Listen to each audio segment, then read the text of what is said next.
Il y a un concours national de la résistance et de la déportation qui est organisé et aujourd'hui une rencontre avec deux anciens résistants.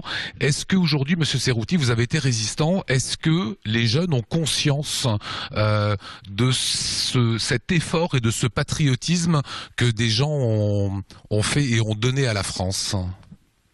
Ça laisse à désirer.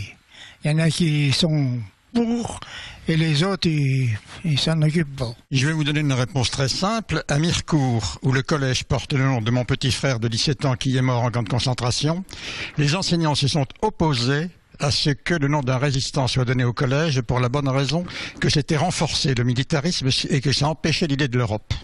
Christophe Lagrange proposait à l'instant un documentaire dans lequel vous intervenez qui raconte un petit peu votre histoire. Expliquez-nous en quelques mots cette bataille auquel vous avez participé, Monsieur Serrouti. Ça a été terrible.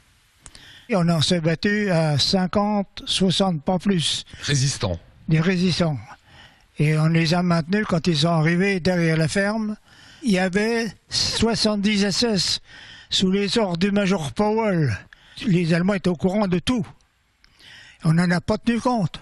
Il est arrivé les Allemands entre la voie de chemin de fer. Jean-Serge a dit en position. On s'est mis en position derrière la ferme. Et les gars, ils ont refoulé sur nous. Puis ils sont arrivés. Et ça a commencé, il y avait un gars qui avait un fusil de chasse, qui a tiré une balle, et ça a donné l'alerte, et ça a commencé la musique vers 3 h de l'après-midi jusqu'à 9 h 20 du soir. On a tiré plus de 30 à 35 000 cartouches, là. Si Jean-Serge n'avait pas pris la totalité des munitions qu'on avait reçues au premier parachutage au Mont, eh ben, un quart d'heure de plus, on n'avait plus de cartouches. Monsieur Dalmer, vous êtes parti en quelle année dans le maquis? Après la libération de Paris. Le 27 août, on était avec des SAS britanniques qui avaient participé à la libération de Paris. Et on a été dans le maquis 10 jours. Alors, il y a eu quand même sur les 216 qui ont été pris, il y en a 116 qui sont morts en camp de concentration. Dans les combats, il n'y en a eu qu'un, parce qu'il faut dire aussi que c'était un maquis comme celui de Vionbois, mais vous comprenez, on était à 2 kilomètres des frères, des pères, des mères, des sœurs, de toutes les familles de la plupart des maquisards. Nous, on venait d'ailleurs parce qu'on n'avait pas voulu aller dans le maquis qu'on connaissait, qui nous paraissait mal commandé.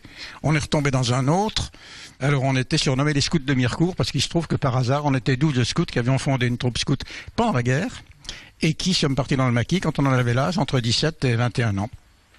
Je vais vous laisser avec ces élèves sur cette transmission, sur ce devoir de mémoire.